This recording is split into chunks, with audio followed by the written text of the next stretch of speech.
Buenas noches, somos el grupo número 2. Las integrantes del grupo son Aleida Choque, Leila Gómez, Gabriela Montaño, Brigitte Melgar y Gabriela Aragón. El proyecto final de la materia de psicopatología es la integración teórico-práctica en psicopatología, modelos diagnósticos y casos clínicos. Vamos a ver tipos de métodos de diagnósticos y evaluaciones en psicopatología. La entrevista clínica es fundamental para los psiquiatras, psicólogos clínicos, para obtener la mayor información necesaria de los pacientes para conseguir un diagnóstico. En estas entrevistas podemos identificar síntomas, podemos buscar antecedentes familiares, observar la conducta no verbal, antecedentes biológicos. Es muy importante que cada entrevista sea adecuada al paciente que tenemos. Tenemos que tener la precaución de si estamos con un paciente que sospechamos que ha tenido conductas violentas, tratar de tener la mayor seguridad posible, evitando objetos pesados que puedan ser lanzados. Es muy importante la entrevista, es el primer contacto con el paciente y es lo que nos va a dar un pantallazo general de lo que el paciente pueda tener. Después tenemos las pruebas psicológicas que nos van a ayudar a medir pensamiento, memoria y atención. Hay un montón de test que nos ayudan de manera psicométrica a medir estos puntos para ver, para identificar ciertos síntomas de los pacientes. El diagnóstico diferencial es muy importante en cuanto a salud mental porque hay muchos trastornos que comparten los mismos síntomas. Entonces, mediante un diagnóstico diferencial bien elaborado, podemos evitar diagnósticos erróneos. Por ende, también vamos a evitar un tratamiento que no sea apropiado para el paciente y en casos que son graves, que necesitan medicación, obviamente otorgada por un psiquiatra o por un médico clínico, dar un remedio, un fármaco a una persona de manera equivocada puede empeorar la situación mental. Los modelos diagnósticos que se utilizan, hemos investigado específicamente sobre el biológico y el psicoterapéutico. El modelo biológico se centra más en la parte fisiológica del organismo, eh, en las estructuras fisiológicas, en este caso las estructuras del cerebro. Las personas con depresión pueden tener desbalances neuroquímicos con respecto a la serotonina, la dopamina, a la noradrenalina. Entonces, el modelo biológico ve solamente la parte fisiológica, la parte biológica de las enfermedades. El modelo psicoanalítico se centra más en la parte emocional. Cada uno de los modelos tiene sus ventajas y sus desventajas. Entonces, lo ideal es que nosotros podamos integrar los modelos para tener una mirada amplia del paciente, tomando en cuenta la parte fisiológica y la parte emocional de los pacientes. El psicoanálisis nos permite investigar cómo está el estado emocional del paciente.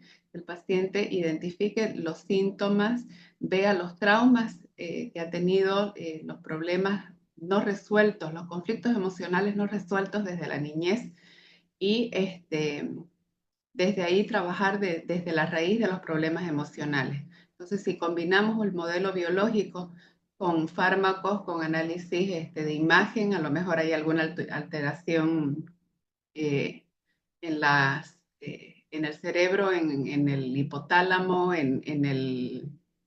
Ay, chicas, estoy súper nerviosa, no sé por qué. Esto después lo cortan, ¿no? Ya, sigo. Eh, uno, dos, tres. Ya, combinando los modelos diagnósticos es que vamos a tener una visión real de lo que pasa con el paciente. Los casos clínicos. En esta investigación vamos a comparar dos casos, el de Jaime Cárdenas y el de Beth Thomas. Jaime Cárdenas, apodado el Jimmy, es el asesino serial boliviano. Tiene más de 45 homicidios. Un psicópata que desde muy niño creció en una familia totalmente disfuncional. Cuando tenía 4 años, sus padres se separan y se va a vivir con la madrastra y su padre totalmente ausente. Él era uno de 9 hermanos, entonces no tenía la atención ni la vigilancia necesaria para crecer en un ambiente adecuado. A los 11 años empieza con su vida delictiva, con robos, abandona la escuela, empieza con consumo de drogas y alcohol. A los 17 años, en un robo, mató a su primer víctima y a partir de ahí mató a más de 45 personas. Eh, el Jimmy, el asesinato más violento y más que conmocionó a Bolivia fue el de la señorita Nairobi Muñoz y Marcia Delgado, que eran dos estudiantes de medicina que aceptaron salir a tomar cerveza y a fumar marihuana con él y con un policía.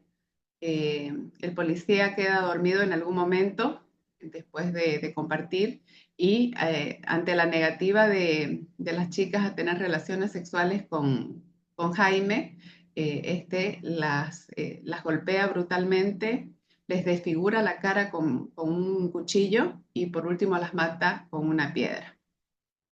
El caso de Beth Thomas es también muy fuerte. Beth Thomas perdió a su mamá cuando tenía 1 año. Eh, Sufría abuso sexual por parte de su padre.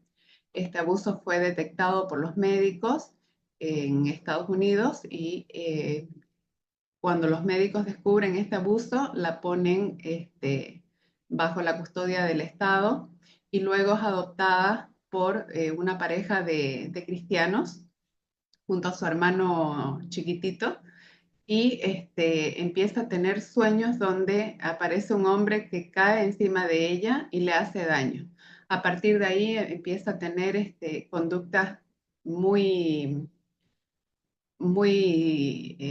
graves, sádicas, le mete alfileres a sus mascotas, quiere matar a su hermano, quiere matar a sus padres, se roba los cuchillos de su casa, entonces los padres optan por encerrarla mientras dormía, tenía conductas inapropiadas, se masturbaba en público constantemente hasta hacerse daño, hasta sangrar.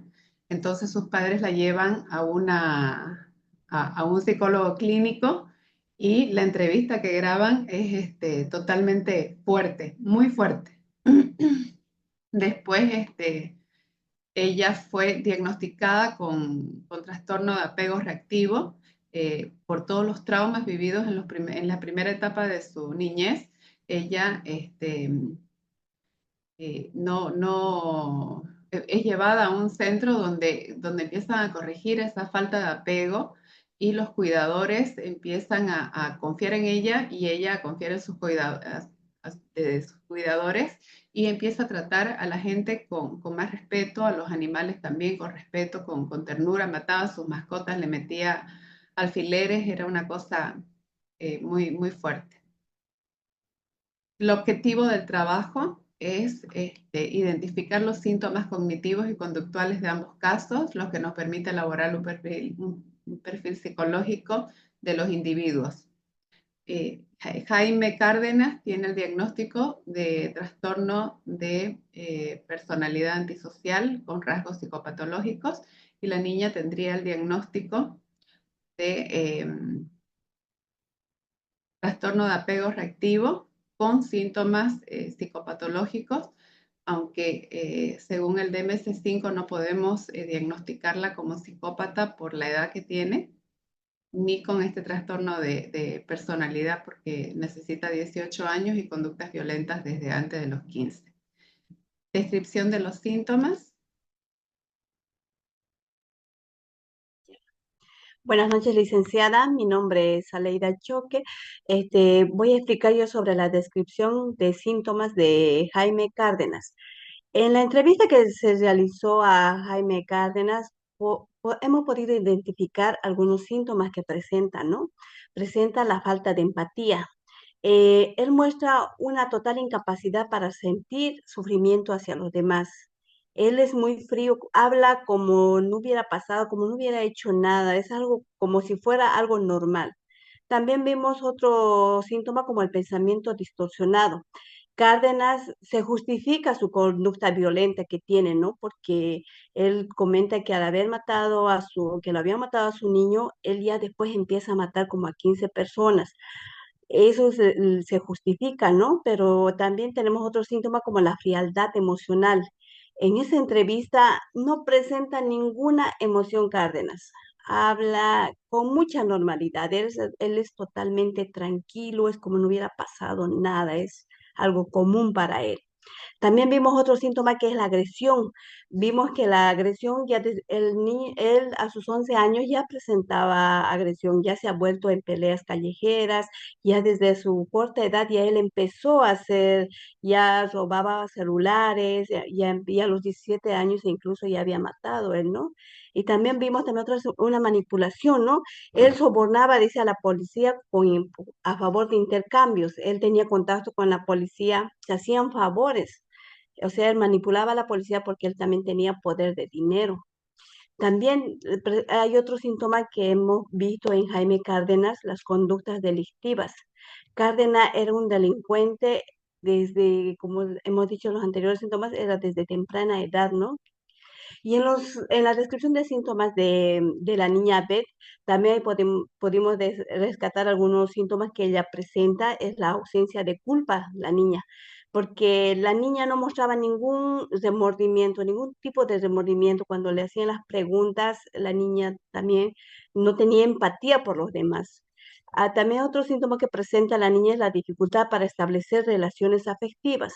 Debido al niño que tuvo el abuso temprano, presentó problemas emocionales como la falta de confianza y apego a los que los rodean, ¿no? Porque sabemos que la niña muy chica ya había perdido, muy pequeña había perdido a la madre, estaba a cargo de su padre, pero su padre en vez de cuidarle, abusaba de la niña, ¿no?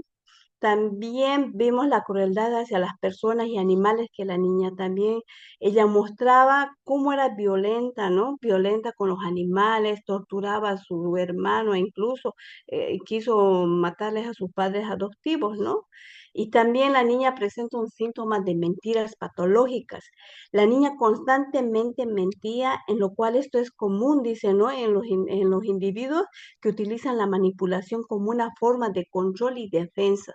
Le doy paso a mi siguiente compañera para que pueda explicar el siguiente punto.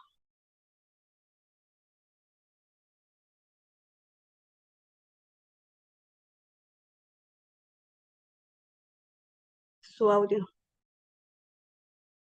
Perdón. Más antesito, por favor. Buenas noches, licenciada. Les voy a hablar acerca de lo que nos habla el DSM-5 acerca de estos trastornos. Eh, Siguiente, de aquí. No, más antesito, por favor. Más antes, más antesito. Este. No, el ese. Sí, aquí está. La formulación del diagnóstico en base al DSM-5 sobre Jaime Cárdenas. Esto lo podemos encontrar, lo que es en la página 764. Se menciona varios puntos importantes que están relacionados a este tipo de trastorno de personalidad antisocial, que fue lo que se le detectó a Jaime Cárdenas. Uno de estos está, uno, en cuestión de la identidad. Jaime Cárdenas presenta una identidad característica que es el egocentrismo bien marcado y se obtiene su autoestima está bastante de él elevada a nivel personal, el poder, el placer. Este es un serio indicador que determina su identidad. En el punto número 2 tenemos la autodirección. Jaime Cárdenas establece sus objetivos únicamente para su satisfacción personal, sin tener ningún tipo de remordimiento o tener un poquito de empatía con las personas o familiares con las cuales fueron víctimas. Punto número 3, tenemos la empatía. Entonces vemos que en este caso, en la entrevista, Jaime Cárdenas no muestra en lo más mínimo lo que es empatía, aclara su falta de preocupación por los sentimientos de las personas o el sufrimiento. Entonces, él no asume y no muestra ni un poco de remordimiento eh, tras herir o mostrar a las personas. Esto indicaría su ausencia significativa de empatía. Entonces él muestra un grado de frialdad frente a las personas, mucho más en esta entrevista se nota su compostura que él tiene. En el punto número 4 tenemos la intimidad.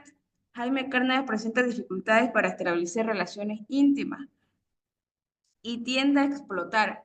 Vemos ahí que él tenía ciertos patrones de conducta que era las peleas, tendía la tendencia mucho a reaccionar, entonces dice, tiende a explotar o a engañar o coaccionar con otros por su manera de obtener lo que él desea. Él quería obtener lo que él quería y entonces si no se le podía brindar lo que él deseaba y es ahí donde se mostraba su conducta de estar a la defensiva. Siguiente, por favor. Dice, en este criterio que vamos a hablar, se menciona también otros ciertos puntos, que es el criterio B, 6 características más siguientes correspondiendo a los rasgos de lo que es el trastorno de personalidad antisocial. Se menciona la manipulación. Jaime Cárdenas se muestra lo que es en base a la entrevista y todo lo que él menciona, su habilidad para engañar a las personas, su habilidad para engañar a sus víctimas y a su mismo entorno en sí, porque tenía una habilidad de persuadir, en especial a sus víctimas. Muchas de sus víctimas fueron presas de su estrategia de manipulación que él presentaba. En el punto número 2 podemos ver que se muestra la insensibilidad. Si no se preocupa por los sentimientos o los problemas de otro, es lo más mínimo que para él demostrar esto de empatía, él no demostraba, vemos en la entrevista nuevamente que él no demostraba ni un poquito de empatía y esto es lo que resalta su egocentrismo. Vemos también el engaño y la hostilidad. Estos puntos mencionan mucho acerca de Jaime Cárdenas, que no mostraba la más mínima empatía en cuestión de los familiares, en cuestión de su familia, en cuestión de su persona, o con quien le entrevistaba, o con quien hablaba. Él podía hablar de lo que hizo con total frialdad. La capacidad de distorsionar también una realidad es impresionante en la cual él presenta y también el punto número 5 que menciona la asunción de riesgo. Jaime Cárdenas vivía constantemente su vida como que expuesto a riesgo, expuesto a tantas cosas donde él el más mínimo temor a, a que lo hieren, a herir o a exponerse. Peleas, un sinnúmero de peleas, metido en pandillas, no tenía miedo lo que es a las normas de la ley. Entonces, él no tenía, como se menciona, se involucra regularmente en actividades bastante peligrosas. Entonces, su vida continuamente desde temprana edad puede estar involucrado en lo que es en peligro. Y dice punto número 6, la impulsividad y la irresponsabilidad. Estos dos puntos mencionan de manera muy característico de él, de ser una persona muy impulsiva y por ende irresponsable con sus labores desde niño, desde adolescente, con sus estudios, con su familia, con él mismo, con su trabajo, ya que tenía problemas también con el alcohol. Siguiente, por favor. Ahora podemos ver el caso también de Beth, esta niña, basado en lo que es en el DSM-5, que se encuentra lo que es el trastorno de apego reactivo, que esto lo encontramos lo que es en la página 265 a la 266. Se muestra en el punto A el patrón de comportamiento inhibido emocionalmente que ha retraído hacia hacia sus cuidadores adultos. Beth muestra un comportamiento inhibido, o sea, que reprime mucho sus emociones, emocionalmente distante en relación de sus cuidadores, evidentemente en dos características. Uno, búsqueda limitada de consuelo. Beth rara la vez busca consuelo en sus cuidadores.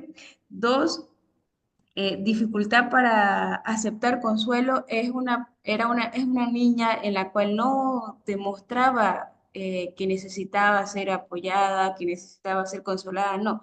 Ella de manera fría, mostraba este tipo de conductas donde no se dejaba más o menos que guiar a lo que se menciona en base al DSM-5. Alteración social y emocional persistente, reacción social y emocional mínima a los demás. Beth responde de manera muy limitada a sus interacciones con otros.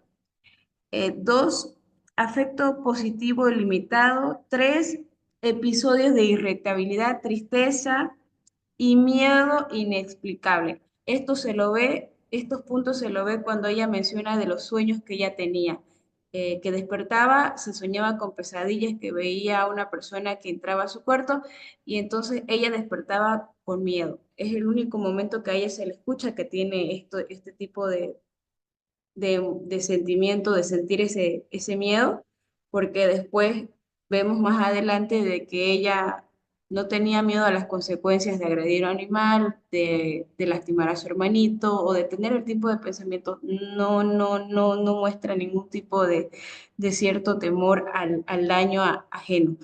Se experimenta cuidado insuficiente en su infancia temprana, negligencia emocional. Durante su infancia, Beth sufrió de descuido por parte de sus padres. Beth fue una niña donde no se crió con su mamá, estuvo bajo el cuidado de su papá y donde fue descuidada tanto emocionalmente y a nivel social. Cambios repetitivos de cuidadores. Esto se ve que Beth ha pasado con cuidados basados en cuestiones de custodia y múltiples cuidadores a su vida temprana edad, ¿no? Esto generándole lo que es una inestabilidad emocional en ella. El cuidado insuficiente relacionado con el comportamiento inhibido y retraído y observado. Es razonable suponer que las experiencias de cuidado insuficiente y negligencia entre el criterio C, podemos ver, está directamente relacionado con el comportamiento retraído de Beth hacia sus cuidados en base al criterio A, lo que contribuye a la falta de capacidad para poder relacionarse con los demás. Beth le costaba poder relacionarse con los demás. La exclusión del trastorno del espectro autista, ella no demostraba este tipo de comportamiento, o sea, se descarta. La manifestación del trastorno antes de los 8 años. Vemos que a Beth las dificultades en el ámbito emocional y social se manifiesta desde sus primeros años, cumpliendo con esto el criterio eh, a la temporalidad, ¿no? Al tiempo. Siguiente, por favor. Para poder concluir con esta parte, mencionamos que a la edad de desarrollo mayor a 8 meses, B tenía más de 9 meses cuando presentó ciertos comportamientos y comenzaron a ser más evidentes, cumpliendo con esto con el criterio que nos menciona lo que es el libro del DSM-5. Especificación del diagnóstico. Persiste y grave el trastorno de Bett se ha mantenido durante más de 12 meses, presenta una intensidad considerable con la mayoría de los síntomas manifestándose un grado elevado. Este diagnóstico está basado en la entrevista que se le realizó a la niña.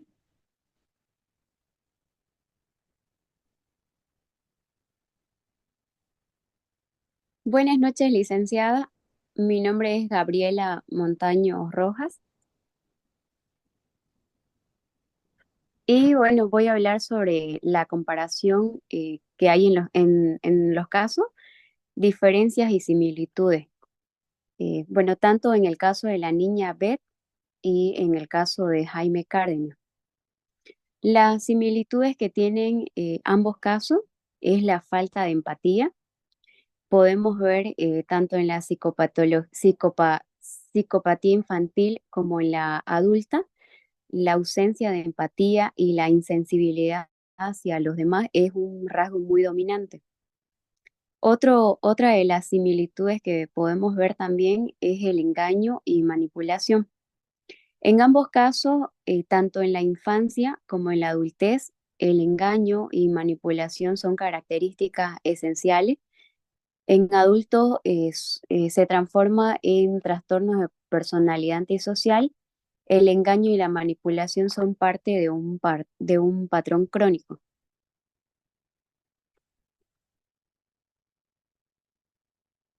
Otra de las similitudes que hemos podido observar en estos casos, tanto en la niña Beth como en Jaime Cárdenas, es también el comportamiento antisocial. Las personas con estos trastornos desde la infancia muestran un desprecio constante por las normas sociales y los derechos de los demás. El comportamiento antisocial en la infancia, como en el caso de la niña Beth, evoluciona hacia un trastorno de personalidad. Podemos ver también las diferencias, cómo es que varía la edad de inicio y la gravedad de los síntomas. En la infancia, los síntomas suelen comenzar con comportamientos inadecuados que violan las normas sociales básicas, como la agresión hacia otros o el vandalismo. Y ya en adultos, los síntomas se vuelven más sofisticados y dirigidos a obtener poder y gratificación personal.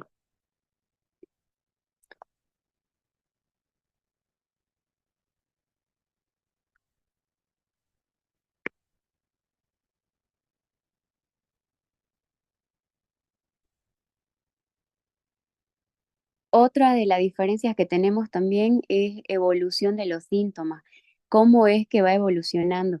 En la infancia, el trastorno de conducta se puede manifestar a través de impulsividad y agresividad física, mientras que en la adultez estos comportamientos tienden a ser más calculados y premeditados.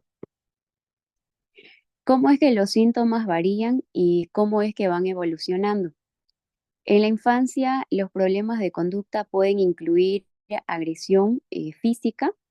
Estos síntomas pueden evolucionar hacia un trastorno de personalidad antisocial. En la adultez, caracterizado por una violación persistente de los derechos de los demás y una incapacidad para poder relacionarse, tanto o para poder formar relaciones sociales estables.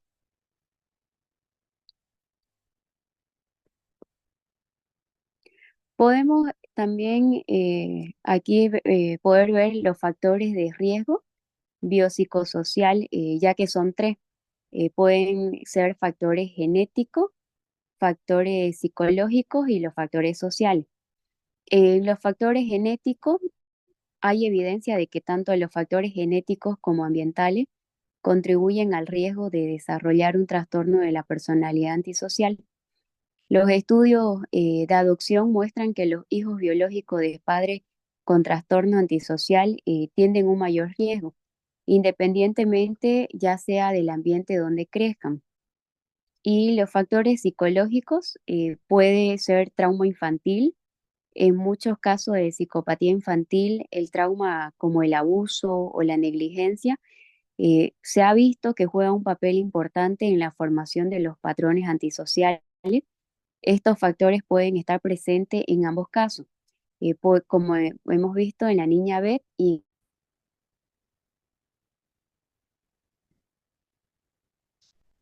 ya.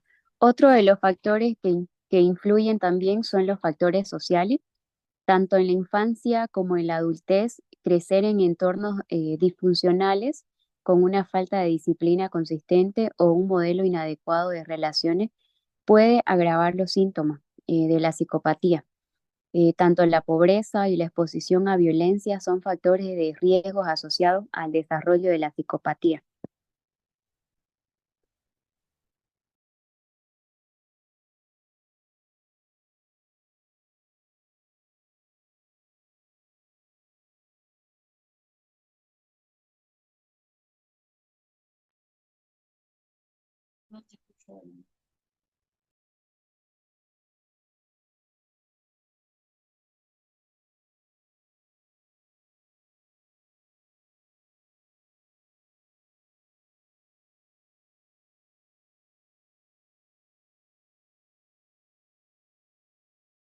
Leila, ¿te toca? Ok, nenita, perdón, es que vi que todas silenciadas, mil disculpas. Ahora sí. Buenas noches, licenciada. Mi nombre es Leila Gómez y yo voy a exponer las conclusiones, ¿ya? Los factores de riesgo biopsicosociales son fundamentales en el desarrollo de la psicopatía, lo que implica que la genética predispone a ciertos comportamientos, ya que que también tomado en cuenta que las experiencias traumáticas sufridas en la infancia y crecer en unos entornos familiares disfuncionales, donde notablemente hay falta de apoyo, hay falta de límites inconscientes o de violencia. Esto podría agravar estos problemas y la combinación de estos factores puede hacer que un niño tenga más probabilidad de manifestar comportamientos antisociales o emocionales. Es fundamental implementar intervenciones tempranas, ¿no? Abordando este tipo de dificultades en la niñez a través de la terapia, de la educación o el apoyo familiar. Pueden marcar de manera muy significativa una gran diferencia. Esto no solo ayudaría a mitigar los problemas en el presente, sino que también puede evitar que se conviertan en patrones de comportamiento más serios en la adultez, lo que favorece un desarrollo más saludable y equilibrado. Como podemos ver a través de los estudios y análisis, el caso de Jaime Cárdenas cumple con los criterios de deterioro de múltiples áreas de su vida debido a los comportamientos antisociales. Tiene al menos 18 años y tiene antecedentes de trastorno de conducta antes de los 15 años con criterio C. Se podría diagnosticar con trastornos de personalidad antisocial con rasgos psicopáticos. Este diagnóstico lo que refleja es un patrón crónico de depresión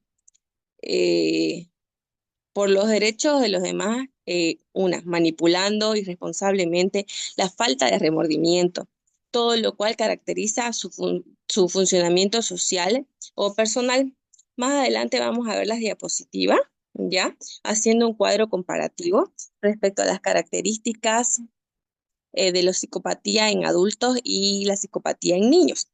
La falta de empatía en los adultos es marcada por la insensibilidad hacia el sufrimiento ajeno. No experimentan ningún tipo de remordimiento en este caso. En cambio, en los niños es una baja sensibilidad emocional. Tienen muy poca empatía hacia las demás personas y sobre todo los animales. En la manipulación, en los adultos serían manipuladores expertos. A menudo son muy encantadores y carismáticos. Este es un rasgo muy característico de las personas adultas. En cambio, en la de los niños, ellos tienden a manipular mucho más a sus amigos, familiares o figuras que no forman como un tipo de autoridad muy marcada. En la conducta antisocial en los adultos, son conductas ilegales o agresivas. Ellos violan siempre las normas. En la de los niños, la agresión hacia sus compañeros, hermanas o animales. La siguiente, por favor. Muy bien. En el encanto superficial, en los adultos la personalidad carismática y agradable en apariencia. Ellos tienden a ser muy agradables aparentemente, ¿no? Son muy carismáticos. En cambio, en los niños, el encanto menos desarrollado, pero también pueden ser manipulables en un grupo social inmediato o ante los adultos. En la impulsividad y la búsqueda de los riesgos, el comportamiento arriesgado y la falta de planificación se presenta en los adultos y en los niños las conductas arriesgadas en el hogar o en la escuela. La ausencia de remordimiento o culpa es la incapacidad que tienen los adultos de sentir culpa. Y en los niños la falta de remordimiento genuino a las conductas dañinas. La reacción ante el castigo. En los adultos se ven poco afectados por sensaciones o consecuencias negativas. Y en los niños son insensibles al castigo. Siguiente, por favor. Gracias. Las relaciones interpersonales en los adultos son más basadas en la explotación y en los niños está relacionado más superficialmente. La historia de de problemas de conducta en los adultos, ellos tienen más que todo un patrón continuo, ¿no? De conducta antisocial que es dada desde la adolescencia. En cambio, los niños muestran problemas de conducta desde una temprana edad. Y ahora el diagnóstico en los adultos, este puede ser un diagnóstico como trastorno de personalidad antisocial con rasgos psicópatas. Y en los niños, el diagnóstico formal es un trastorno de conducta, potencialmente con rasgos de insensibilidad y falta de emociones. Muy bien, esto sería todo para nosotros. Muchísimas gracias, licenciada. Y compañeras, muchas gracias. Pasen buenas noches.